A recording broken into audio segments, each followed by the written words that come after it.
चिराग पासवान अभी इस असमंजस में है कि वो टिकट या तो उनको बेचना है या वो डील कर रहे हैं या किसी ऐसे व्यक्ति को, क्योंकि उनको डर है कि हम ये सीट छोड़ रहे हैं तो लोग वहाँ नाराज हैं। अर्चना रविदास की जो राजद ने जो सीट जिसको दिया, उसके पति यादव हैं और वो खुद दलित हैं, तो उनको यादव वोटर तो उनको मिलेंगे ही मिलेंगे और दलितों का वोट भी उनको मिलेगा। तो एक बड़ा चैलेंज राजद ने उनके सामने खड़ा कर दिया है अर्चना रविदास को खड़ा करके। खरीदना पड़े तो खरीद भी लें। तो इसी प्रयास में राजन तिवारी गए वहाँ कि वहाँ से मिल जाए सीट उनको जो चाह रहे हैं वो। अब क्या बात हुई ये तो वही दोनों नेता जानेंगे, मगर वो खुश होकर के लौटे वहाँ से, यानी कुछ आश्वासन सकारात्मक बात। चाचा जी क्या करेंगे, हाजीपुर लड़ेंगे? देखिए, उन्होंने तो ये कहा प्रतिष्ठा का सवाल है, अब प्रतिष्ठा में जान गंवाने की बात है। वो उन्होंने कह दिया है कि हम तो लड़ेंगे वहीं से, तो लड़ के देख लें, उनको पता चल जाएगा। पिछली बार सभा जो किए थे कि अपनी ताकत दिखाने के लिए, उसमें 500 से ज़्यादा सीटें कुर्सियां खाली रह गई, वो लोग नहीं जुटा पाए। राजद जो है जब कांग्रेस को झिटकने के लिए तैयार है और ज़्यादा से ज़्यादा सीटों पर वो चुनाव जीतना चाहती है अपने प्रत्याशियों के जरिए, तो क्यों मुकेश सहनी में क्या है? मुकेश सहनी और पशुपति पारस दोनों का गेम ओवर। कांग्रेस में तो सारा कुछ तय करते हैं लालू, वामपंथी दलों की मजबूरी है लालू की पालकी उठाए रखना, क्योंकि साम्राज्यवाद, संप्रदायवाद और पूंजीवाद सबका नाश लालू के माध्यम से होगा। अखिलेश सिंह दौड़ के पहुंचे। अखिलेश सिंह दो चीज़ों को लेकर शर्मिंदा है, एक तो सीट शेयरिंग अभी तक नहीं हुई और माने पप्पू यादव की पार्टी का विलय हो गया, अखिलेश सिंह को पता तक नहीं चला। माने प्रदेश अध्यक्ष हैं। नमस्कार, आप लाइव बिहार देख रहे हैं। मैं हूं राजमोहन तिवारी। एक बार फिर से आप सभी का स्वागत है हमारे खास प्रोग्राम खबरों से खबरदार में। एक नजर एक बार सुर्खियों पर डाले तो बिहार में राजनीति अब काफी ज्यादा आपको तेज देखने को मिलेगी और हाल के दिनों में अब राबड़ी आवास में चहल पहल बढ़ गई है। एक तरफ महागठबंधन में अब तक सीटों का बंटवारा नहीं हुआ, लेकिन दूसरी तरफ राजद ने अपने उम्मीदवारों को सिंबल देना भी शुरू कर दिया है। प्रथम चरण में जिन 4 सीटों पर चुनाव होना है उन उम्मीदवारों को सिंबल दे दिया गया है। इस पर भी हम विस्तार से चर्चा करेंगे। इसके अलावा आज राजधानी पटना में अजब दृश्य देखने को मिला जब वीरचंद पटेल पथ पर बीजेपी और जेडीयू दफ्तर के सामने इंटरमीडिएट की छात्राएं खूब जमकर गुस्से में बवाल करते नजर आई। उनका आरोप था शिक्षा विभाग पर और बाद में सम्राट चौधरी जो कि उप मुख्यमंत्री हैं उन्होंने आश्वासन दिया तो माहौल ठीक हुआ। उसके अलावा अगर बात करें तो बीपीएससी की जो तीसरे चरण की परीक्षा पहले 15 मार्च को हुई थी, उसे तो पेपर लीक के वजह से रद्द कर दिया गया, लेकिन आगे जो 5 अप्रैल को होने वाली थी उसे भी स्थगित कर दिया गया है और इस संबंध में तमाम जिलाधिकारियों को पत्र भी बीपीएससी ने भेज दिया है। वहीं बात करें एनडीए में सीट शेयरिंग के ऐलान के बाद चिराग पासवान के 5 लोकसभा सीटों को लेकर इन दिनों काफी ज्यादा आपको नए नए चेहरे देखने को मिल रहे होंगे। हाल के समय में लगातार जो उम्मीदवार दावेदार बनने की रेस में हैं वो चिराग पासवान से लगातार मुलाकात कर रहे हैं, दिल्ली में ही डेरा जमाए हुए हैं। और उसके बाद एक खबर निकलकर सामने आ रही है कि समस्तीपुर और जमुई में आपको बड़े बदलाव देखने को मिलने वाले हैं। तो इन तमाम खबरों पे चर्चा करेंगे विस्तार से। हमारे साथ इस पर बात करने के लिए बाएं तरफ रवि रंजन जी हैं, दाएं तरफ प्रवीण बागी जी हैं। सबसे पहले शुरू करते हैं हम जिस तरीके से राजधानी पटना में आज नजारा देखने को मिला। इंटरमीडिएट की छात्राएं जेडीयू और बीजेपी कार्यालय के सामने गुस्से में नजर आई, खूब चिल्ला रही थी। कैसे देख रहे हैं जो पूरा आज बखेरा था पटना में? देखिए, बिहार की जो अभी स्थिति है उसे 2 शब्दों में अगर व्यक्त किया जाए तो ये 2 शब्द होंगे, राजा मस्त प्रजा त्रस्त। यही स्थिति है। सरकार पहले कोई फैसला ले लेती है और उसके परिणामों पर बाद में विचार करती है कि ये अच्छा हुआ या बुरा हुआ, और फिर पीछे हटना पड़ता है। फजीहत होती है सरकार की। तो सरकार में बैठे लोग और ब्यूरोक्रेसी ये सब मिल करके बिहार की जनता को परेशान करने में लगे हुए हैं। छात्राएं क्या चाह रही हैं या छात्र क्या चाह रहे हैं इंटर में, ये बहुत पहले का नीतिगत फैसला हो चुका था कि इंटर को कॉलेज से हटा करके हाई स्कूलों के साथ जोड़ दिया जाए। बहुत से स्कूलों में शुरू भी हो गया, इंटर की पढ़ाई शुरू हो गई, मगर कुछ एक कॉलेज में अभी भी जारी था। तो अब जो जिन छात्र छात्राओं ने 11वीं पास किया किसी कॉलेज से, अब 12वीं के लिए उनको कहा जा रहा है कि अब स्कूल में जाओ, वहाँ एडमिशन होगा तुम्हारा, वहाँ से आगे पढ़ाई करनी है, तो वर्तमान कॉलेज को छोड़ दो। अब सभी स्कूलों में अभी तक पढ़ाई शुरू नहीं हुई है इंटर की, तो सीटें कम हैं, दूसरे के फिर खर्चा, एकत्रित खर्चा पड़ेगा, बोझ होगा, और कहाँ एडमिशन होगा ये भी पता नहीं है। तो उसी को लेकर के छात्राएं विरोध कर रही हैं और कह रही हैं कि हमें 12वीं तक वहाँ करने दिया जाए और वो अगले सेशन से लागू किया जाए। यानी 10th के बाद जो बच्चे आते हैं उनको आप स्कूल में भेज दीजिए, कॉलेज में मत लीजिए उनका एडमिशन। तो ये न्याय संगत मांग है उनकी। पता नहीं कैसे ये इस तरह के फैसले होते हैं, उटपटांग और बेमतलब के फैसले ये सरकार ले रही है। पाठक जी के कार्यकाल में बहुत कुछ हो रहा है। राजभवन और शिक्षा विभाग में एकदम हिंदुस्तान पाकिस्तान की स्थिति बनी हुई है। अभी 2 दिन पहले राज्यपाल ने बैठक बुलाई विश्वविद्यालयों की, कुलपतियों की, उसमें पाठक जी नहीं आए। तो एक और पाठक जी हैं, वो खुद अपने हिसाब से फैसले ले रहे हैं, उन पर कोई नियंत्रण नहीं है।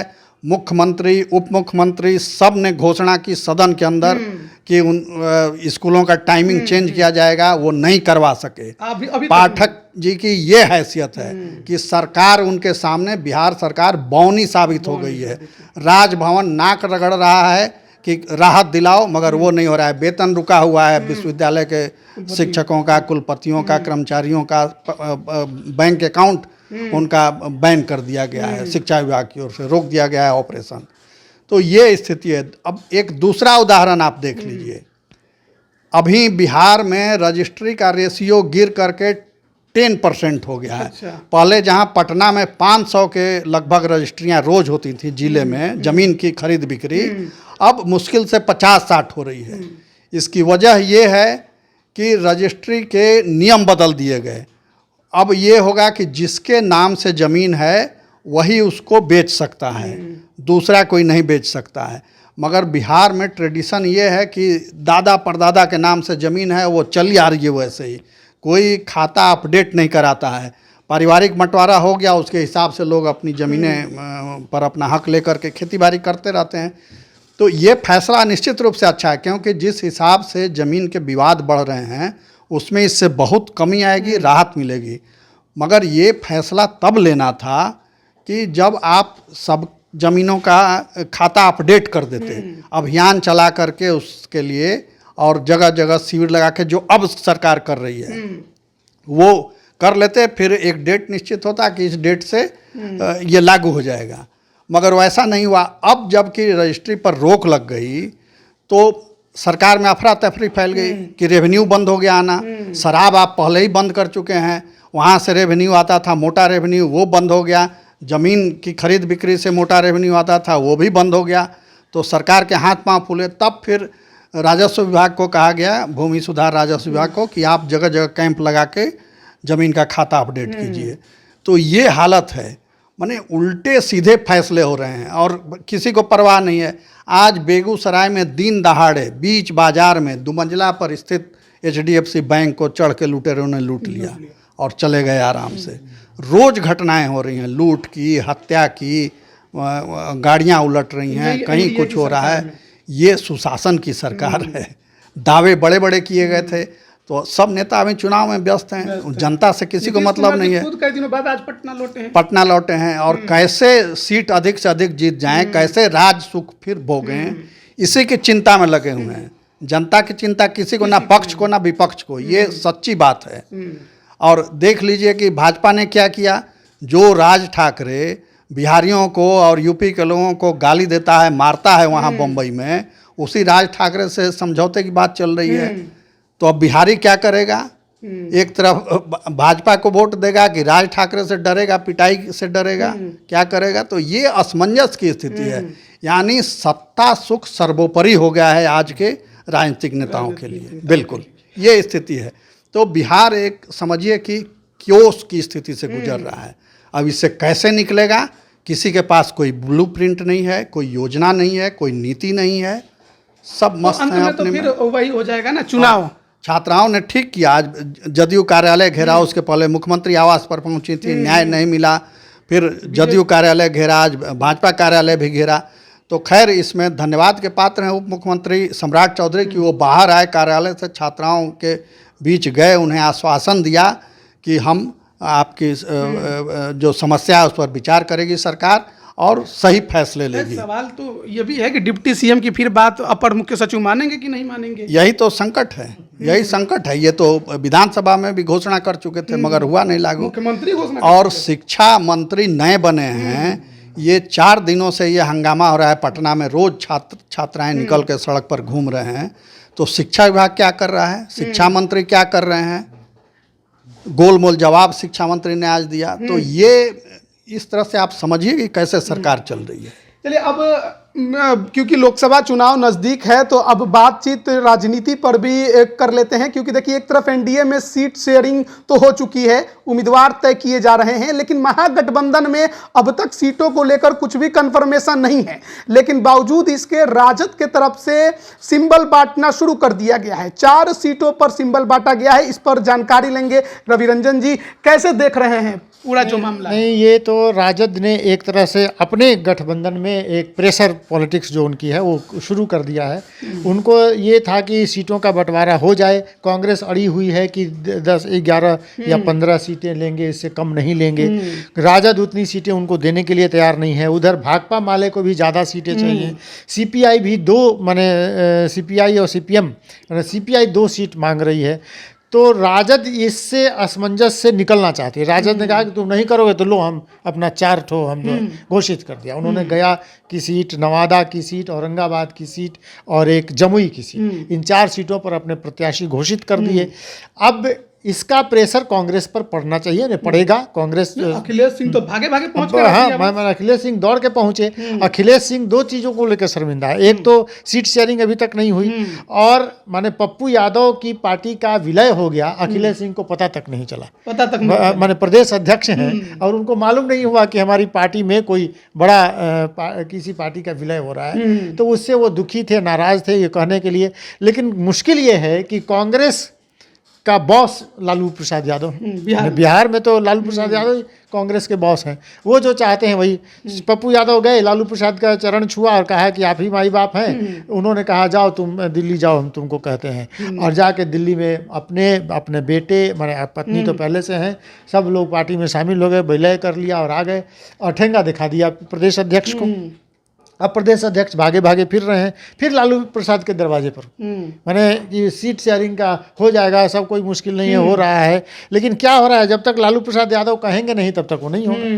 तो दिक्कत यह है कि महागठबंधन में सीट शेयरिंग को लेकर राजद जो चाहेगी वही होगा, और कांग्रेस को जो सीटें मिलनी है, हमको नहीं लगता है कि उनको 8-9 सीट से ज़्यादा वो देना चाहते हैं, नहीं देंगे। सीपीआई, एक और बात है कि बेगूसराय सीट को लेके माने कांग्रेस को अपने कन्हैया को लड़ाना है, और वो सीपीआई चाहती है कि वो सीट हमको मिल जाए। तो आज डी राजा भी हैं पटना में और ये लोग बातचीत कर रहे हैं। ये उम्मीद की जा सकती है कि कल तक कोई बात बने। लेकिन बेगूसराय और वहाँ समस्तीपुर, इन 2 सीटों को लेके माने वामपंथी पार्टियां भी अड़ी हुई हैं कि ये सीटें हमको चाहिए। और महागठबंधन में राजद माने समस्तीपुर, तो खबर ये है कि समस्तीपुर में लालू प्रसाद यादव के उनकी बड़ी बेटी चुनाव लड़ जाएंगी उजियारपुर में। हाँ, ये पहले वो समस्तीपुर, हाँ ये उजियारपुर से उनकी। तो अब ये कहाँ से कौन लड़ेगा ये सब तय करना है लालू प्रसाद यादव को। अखिलेश प्रसाद यादव दौड़ रहे हैं कि हमको भी शामिल कर लीजिए, कुछ हमसे भी सुन लीजिए, हमारा भी लेकिन उनका होने वाला नहीं है। लालू प्रसाद महागठबंधन में सीट शेयरिंग का मामला सुलझ जाएगा। दौड़ तो नेता रहे हैं, लेकिन लालू यादव भाव देंगे तब तो। सीट शेयरिंग का मामला वहाँ उलझा कहाँ है? अच्छा, वहाँ तो एक व्यक्ति को फैसला लेना है, जो रविरंजन जी कह रहे थे।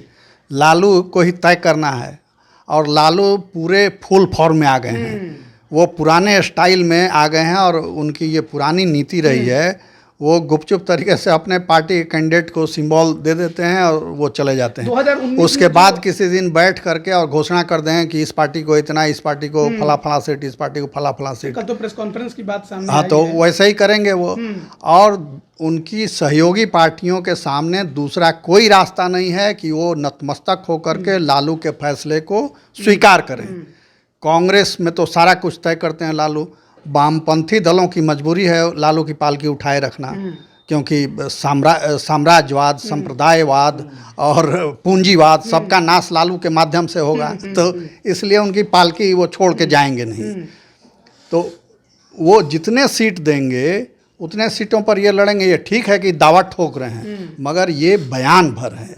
वो सब जान रहे हैं कि हकीकत क्या है। 2019 में जिस प्रकार से सीट शेयरिंग हुई थी, उस समय तो जीतन राम मांझी, उपेंद्र कुशवाहा, मुकेश सहनी सब महागठबंधन के खेमे में थे। वामपंथी दल नहीं थे, कांग्रेस भी थी।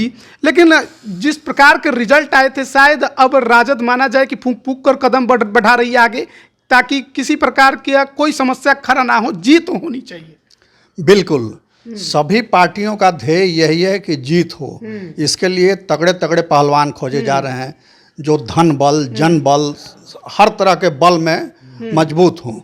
तो जैसे अभय कुशवाहा जो जदयू छोड़ करके चले आए राजद में, और चर्चा है कि औरंगाबाद से तो लड़ेंगे, सिंबल वो मिल गया। सिंबल भी मिल गया, तो राजद के उम्मीदवार हो गए। जबकि उपेंद्र प्रसाद पिछले 2 साल से वहाँ गांव-गांव घूम रहे हैं। पिछले बार वो हमसे लड़े थे मगर हार गए, तो इस बार राजद से वो घूम रहे थे और पूरी उम्मीद थे, उनको आश्वासन भी मिला था कि जाओ वहाँ काम करो, तुम्हारा सीट पक्का है। और अंत में हो गया। तो अंत समय में बहुत तेज़ी से डीलिंग होती है। अब डीलिंग क्या होता है वो सब लोग समझते हैं कि कैसे सीटें तय होती हैं और कैसे अचानक कोई उम्मीदवार टपक जाता है। तो वो सब कंसिडरेशन पार्टियों में होता है। श्रवण कुशवाहा, तो सब ऐसे ही लोग हैं, ऐसे ही सीटों का लेन देन होगा और अंत में फिर कुशवाहा जी पर लालू जी थोड़े मेहरबान दिखाई दे रहे हैं, क्योंकि उनको लग रहा है कि कुशवाहा वोट सब उधर शिफ्ट हो जाएगा। उपेंद्र कुशवाहा, सम्राट चौधरी, तमाम कुशवाहा नेता छोटे बड़े सब अभी एनडीए के साथ हैं। तो इसलिए उस वोट बैंक को तोड़ने के लिए वो कुशवाहा, मजबूत कुशवाहा उम्मीदवारों को टिकट दे रहे हैं। एक और सीट की चर्चा कर लेते हैं, जमुई की। चिराग पासवान वर्तमान के सांसद हैं, अब तो वहां से वो नहीं लड़ेंगे, किसको टिकट देंगे इस पर भी चर्चा चल रही है अभी। शांभवी चौधरी, स्मृति पासवान, संजय पासवान, उनके बहनोई अरुण भारती, 4-5 नाम आ गए हैं उनके पार्टी के तरफ से। लेकिन आज राजद ने उनके सामने अर्चना रविदास को खड़ा किया है। लग रहा है कि जमुई में लोजपा रामविलास के उम्मीदवार को फाइट मिलेगी। बिल्कुल फाइट मिलेगी। और वहाँ राजद का एक बेस है, और जिस तरह से चिराग पासवान ने उस क्षेत्र को छोड़ा है, वहाँ 2-2 बार लोगों ने उनको अपना प्रतिनिधि चुना और वो छोड़ करके हाजीपुर चला है, तो वो एक नाराज़गी तो रहेगी लोगों में। अब वो अगर वहाँ कोई दूसरा कैंडिडेट देते हैं और उनका दरबार खुला हुआ है, सारे लोग जा रहे हैं, बातें हो रही हैं, डीलिंग हो रही है, तो उसमें डीलिंग में किसको टिकट मिलेगा, किसकी लॉटरी खुलेगी, ये चीज़ें जो हैं सो बहुत उलझी हुई हैं। और इसमें एनडीए वेट एंड वॉच में है, इसीलिए सीटें वो डिक्लेयर नहीं कर रहा है, अभी कैंडिडेट डिक्लेयर नहीं कर रहा है कि जब उधर हो जाए, उधर का पहलवान देख लिया जाए, तब हम घोषित करें। लिस्ट तैयार है और महागठबंधन भी इसी ताक में है कि जब एनडीए घोषित कर दे तब हम जो उधर से छूटे बच्चे भागें इधर, उनको हम खड़ा कर दें अपने देर में। तो यही पहले मैं पहले तुम के खेले में टिकट वितरण का मामला फंसा हुआ है। तो महागठबंधन में देखिए, पारस जी की एंट्री की चर्चा चल रही थी, मुकेश सहनी की एंट्री की चर्चा चल रही थी। क्या है, लगता है कि कुछ बात बनेगा? लोग देखिए, पशुपति पारस के लिए अब कहीं पर कोई जगह बची नहीं है। और राजद भी उनको इस तरह से वो संजीदा नहीं है कि पशुपति पारस के बारे में कोई बातचीत भी वो कर रहे हैं। माने सुनील सिंह जो लालू यादव के सबसे करीबी माने जाते हैं, उनके साले, वो अपने कहते हैं कि हम उनके साले हैं, तो वो पशुपति पारस को बोल दिए कि माने ये चूसा हुआ आम है, माने ये ख़त्म हो चुके हैं, अब इनको हम क्यों रखें पार्टी में। तो पशुपति पारस का गेम ओवर है। देखिए प्रिंस राज के बारे में ये चर्चा, मुकेश सहनी जो है, मुकेश सहनी भी जो है वो अंत तक ये कहते रहे कि जो हमको आरक्षण देगा हम उसके पक्ष में चले जाएंगे। ये वो जो लड़ाई लड़ रहे थे, जो प्रेशर वो बना रहे थे, इसके पीछे दरअसल नीतीश कुमार थे। नीतीश कुमार अपने तीर को जिधर चलाना चाह रहे थे वो चला नहीं, तो मुकेश सहनी को भी नीतीश कुमार ने भी अपने हाल पर छोड़ दिया। अब मुकेश सहनी न इधर के रहे न उधर के, तो न घर के न घाट के, नाव चुनाव चिन्ह भी उनका छिन गया है। अब वो तय करें कि वो क्या करेंगे, माने खुद लड़ेंगे तो एक अलग चुनाव चिन्ह उनको मिलेगा और लड़ेंगे। ये राजद जो है जब कांग्रेस को झिटकने के लिए तैयार है और ज़्यादा से ज़्यादा सीटों पर वो चुनाव जीतना चाहती है अपने प्रत्याशियों के जरिए, तो क्यों मुकेश सहनी में क्या है, वो कहाँ से वो आएंगे। तो ये महत्वपूर्ण बात है कि मुकेश सहनी और पशुपति पारस दोनों का गेम ओवर। चिराग पासवान को 5 सीटें मिली और लेकिन सबसे ज़्यादा चर्चा भी उसी 5 सीटों की है। हाजीपुर से खुद लड़ने की बात आ गई, समस्तीपुर, जमुई, वैशाली, खगड़िया की अलग कहानी आ रही है। खगड़िया और जमुई, माने जमुई ज़्यादा हॉट केक बना हुआ है। जमुई पर यह है कि चिराग पासवान अपने बहनोई को, अरुण भारती हैं, उनको चुनाव लड़ा देंगे। इस बीच में खबर ये भी आई कि प्रिंस राज की बहन जो हैं, माने रामचंद्र पासवान की बेटी, उनको चिराग पासवान, चूँकि प्रिंस राज की बहन चिराग पासवान के पक्ष में रही हैं और उनका विवाह जो हुआ है वो चिराग पासवान की पार्टी में एक बड़े पद पर रहे हैं ये पासवान नेता, उनके भाई, हाँ, वेद प्रकाश पांडे के भाई, उनके भाई से उनकी शादी हुई है। और कुछ व्यापारिक माने कारोबार का भी मसला है कि दोनों परिवार मिलजुल कर कोई बड़ा कारोबार करता है मध्य प्रदेश में। तो चिराग पासवान ये चाहते हैं कि अपनी उस बहन को दे दें टिकट, लेकिन समस्तीपुर से वो उनको टिकट देना चाहते हैं। जमुई में उनको माने कुणाल साहब, माने संघ का भी दबाव है, आप इसको समझ सकते हैं कि संघ का भी दबाव है कि जमुई का सीट जो है कुणाल साहब की बहू जो है, जो इनकी बेटी है, अशोक चौधरी की बेटी है शांभवी को, वो टिकट दे दिया जाए।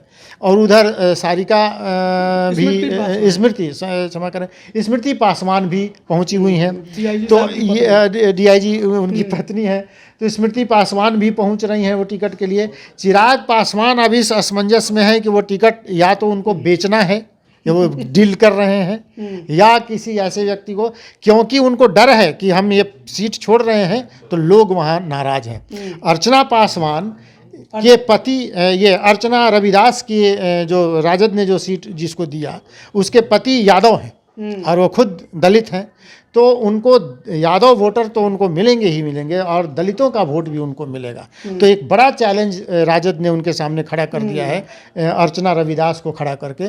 तो निश्चित रूप से चिराग पासवान की मुश्किल बढ़ी हुई है। अब देखना होगा चिराग पासवान क्या फैसला लेते हैं। चाचा जी क्या करेंगे, हाजीपुर लड़ेंगे? देखिए उन्होंने तो ये कहा प्रतिष्ठा का सवाल है, अब प्रतिष्ठा में जान गंवाने की बात है। वो उन्होंने कह दिया है कि हम तो लड़ेंगे वहीं से, तो लड़ के देख लें, उनको पता चल जाएगा। पिछली बार सभा जो किए थे कि अपनी ताकत दिखाने के लिए, उसमें 500 से ज़्यादा सीटें, कुर्सियां खाली रह गई, वो लोग नहीं जुटा पाए।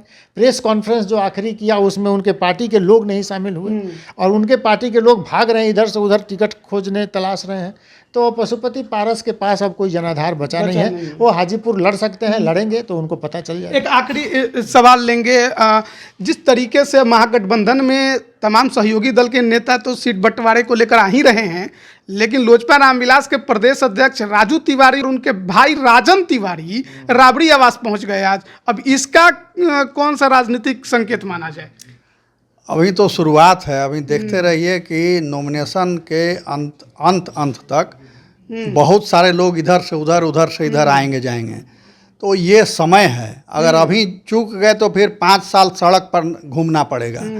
तो इसलिए सभी अपने अपने पूरी ताकत में लगे हुए हैं कि जहाँ से भी टिकट मिल जाए, यहाँ से नहीं वहाँ से, वहाँ से नहीं वहाँ से, चाहे जैसे भी हो, खरीदना पड़े तो खरीद भी लें। तो इसी प्रयास में राजन तिवारी गए वहाँ कि वहाँ से मिल जाए सीट उनको जो चाह रहे हैं वो। अब क्या बात हुई है तो वही दोनों नेता जानेंगे, मगर वो खुश होकर के लौटे वहाँ से, यानी कुछ आश्वासन, सकारात्मक बात हुई होगी। तो वो राजन तिवारी बाहुबली के रूप में जाने जाते हैं और कई बार जीत भी चुके हैं, विधायक भी रहे हैं, तो सक्षम व्यक्ति भी हैं चुनाव मैनेज करने के। मगर अभी जो राजनीतिक परिस्थिति है उसमें ऐसे लोग कितनी सफलता पाएंगे, ये देखने वाली बात होगी।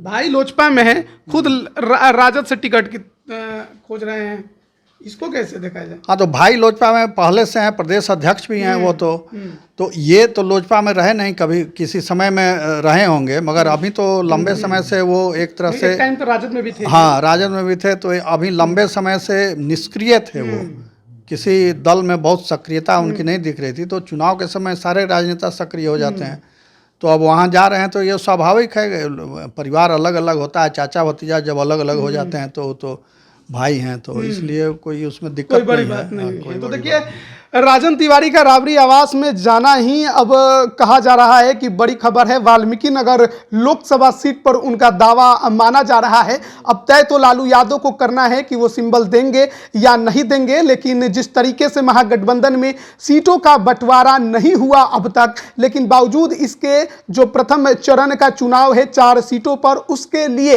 राजद के तरफ से सिंबल बांट दिया गया है।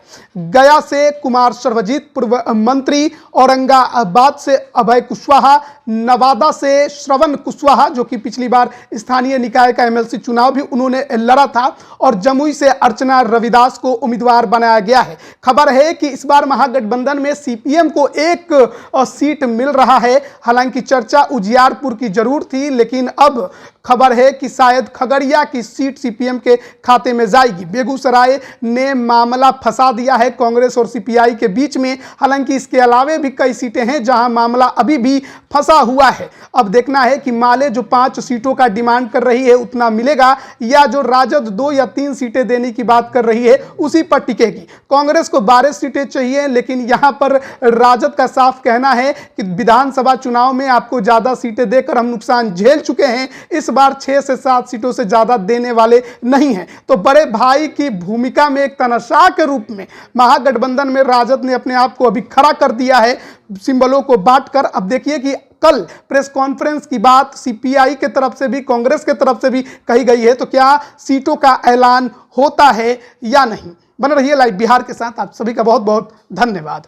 YouTube पर सब्सक्राइब और Facebook पर लाइक जरूर करें।